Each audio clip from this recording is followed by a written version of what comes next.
Приветствую, друзья! Что-то давно я не снимал обзорчики про свой велосипед. Последний раз, как мне помнится, это было в Таиланде, на берегу Сиамского залива, в Паттайе. Ну, сейчас я на берегу Волги, родной.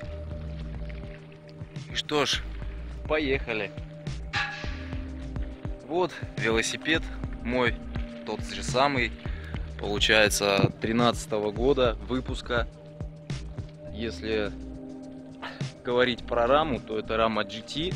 Но не знаю, можно ли называть велосипед GT, потому что изначально из стоковой версии у меня ничего не осталось. Вот, поэтому этот велосипед Chep Travel.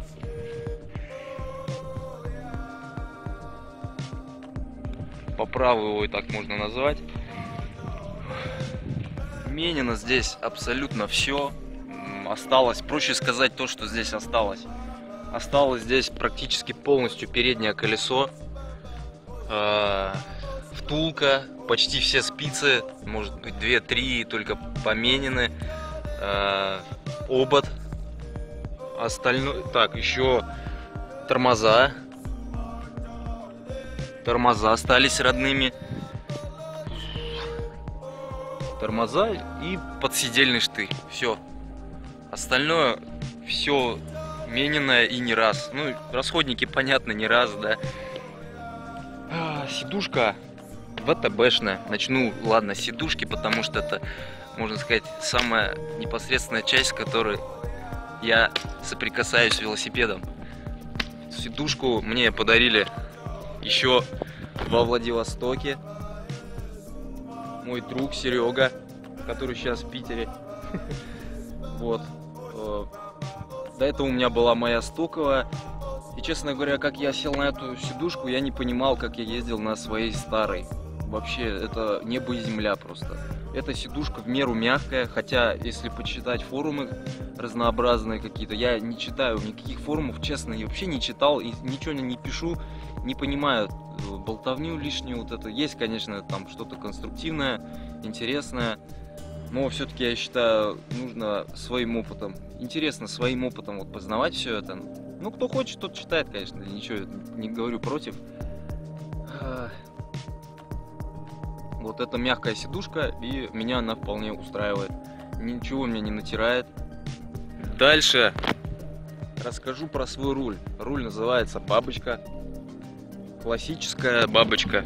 Ну, я не знаю, какие есть еще не классические бабочки, но бывают разные варианты их. С большим, с меньшим наклоном. У меня вот обычная, как мне кажется, наклон. Это я приобретал во Вьетнаме. То есть весь велик, изначально с каким я великом уезжал в путешествие, это первое мое, это было чувашское путешествие. С того времени он очень сильно поменялся. Вообще не узнать его, просто не узнать. То была стоковая комплектация. И вот все запчасти у меня меняются именно в дороге. Кто-то где-то подарит, где-то я в каком-то веломагазине, если у меня есть, позволяет, как говорится, финансы, я приобрету. Так же, как вот этот руль, например. Я его давно хотел, и вот во Вьетнаме приобрел.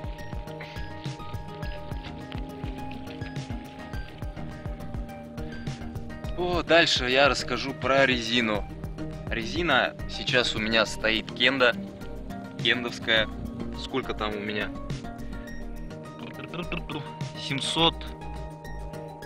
700 на 35. 35 миллиметров это ширина, 700 это диаметр самой покрышки. Это у меня раз, два, можно сказать, это третий комплект у меня покрышек после стоковых. Стоковые у меня были Schwalbe Land Cruiser, отходившие 18 тысяч километров. Ни много ни мало, это самые пока мои рекордсмены, Schwalbe Land Cruiser. Вторые это Continental, проехавшие 13 тысяч километров с Чебоксар до Сибири. В Сибири они рванули у меня возле Могочи. Кто помнит мои посты, помнит. Вот. Потом были у меня, но они быстро умирали из-за обода. Кто смотрел мои серии, знает, что за проблема у меня была в Китае. Вот, и сейчас Кенда. Не знаю, какая модель у нее, честно говоря, даже. Вот эта кенда уже идет у меня с Барнаула, я ее брал в Барнауле, 600 рублей одна покрышка. И у нее было, по-моему, один раз только прокол, по-моему. Или вообще не было, я даже не помню уже. То есть давно не было проколов, что я даже не помню.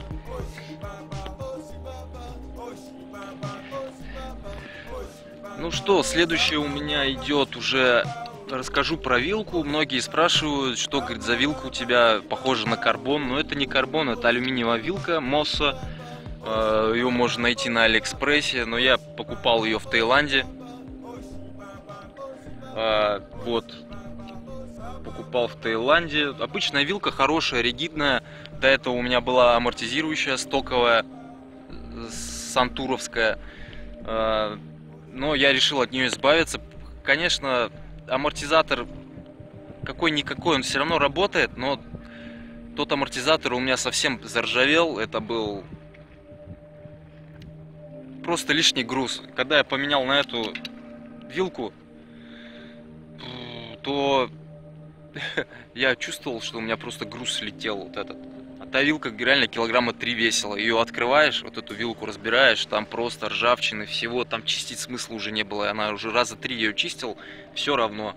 Тем более, что амортизатор-то в принципе мне не сильно здесь нужен, потому что руль бабочка, у него хорошо много хватов. И вот, например, вот этот хват, который ближе к себе, он амортизирует, все равно отдача не очень большая получается в руки. То есть вполне устраивает, это к этому всему привыкаешь. Это не та цена, вот эта тряска 3 килограммам веса. То есть можно пожертвовать тряской. Износ бросит 3 килограмма. И сейчас у меня велосипед в комплектации Home, то есть без багажника переднего. Впереди у меня багажник. Но сейчас мы уже готовимся к кругосветному путешествию с ребенком. То есть втроем. Сейчас нужен велоприцеп мне детский. Вот, поэтому перед путешествием уже буду снимать новый обзор. То есть полная комплектация велосипеда моего и Настиного. Вот педальки. Педальки у меня контактные. То есть и обувь контактная.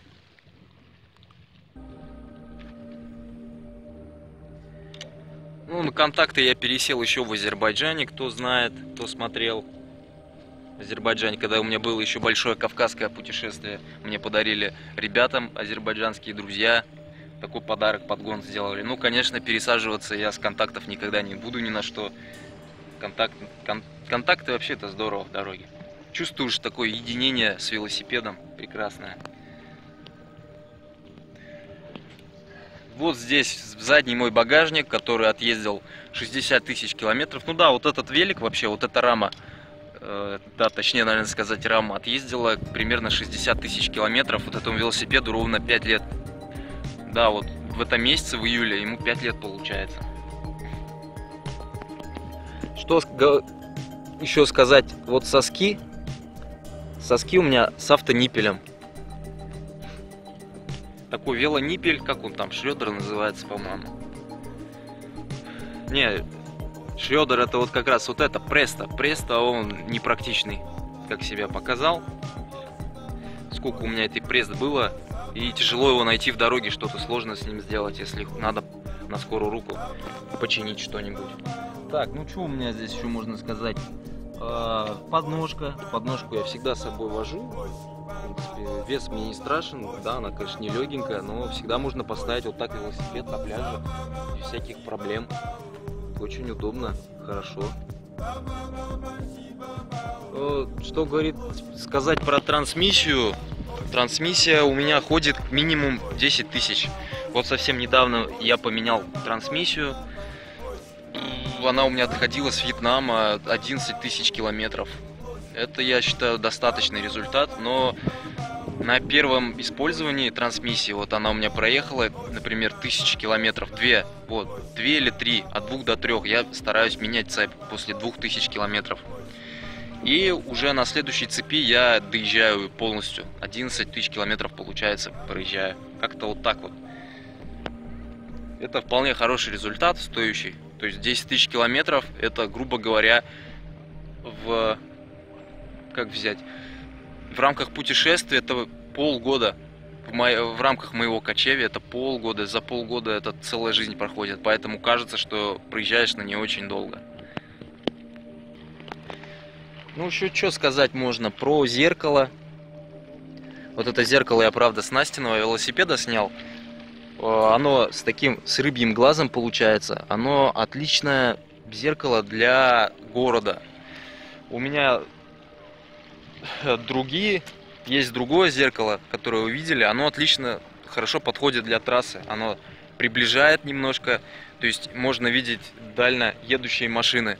Вот. А вот это, оно в городе. То есть как раз видно такой обзор сзади тебя хороший. Но дальние машины на трассе на нем сложно видеть, только если с включенными фарами. Вот вынос. Вынос у меня короткий сейчас стоит. Раньше был у меня длинный вынос. Разные у меня выносы были. Но сейчас короткие, в принципе, потому что у меня руль бабочка, разные хваты позволяет. В следующее кочевье я уже хочу поставить динамо втулку вперед, то есть втулку, вырабатывающую электричество для смартфона, то есть чтобы ехать и заряжать смартфон. То есть это было бы вообще идеально для путешествия. Неважно то, что оно немножко притормаживает, мне это не страшно, сил у меня много и энтузиазма, поэтому дай бог уже будет втулочка. Ну что ж, друзья, в принципе все, с обзором велосипеда закончил. Расскажу тогда про свои планы. Сейчас у нас с Настей, точнее, родилась дочка. Назвали мы ее Ая. Айаран, чувашское имя. Это переводится как луна, парящая по небу. Вот. И готовимся мы к следующему кочевью. Теоретически можем поехать уже этой осенью, если все будет готово. Или весной. Но хотелось бы, конечно, этой осенью. Поэтому сейчас мы отправимся. Вот и готовимся.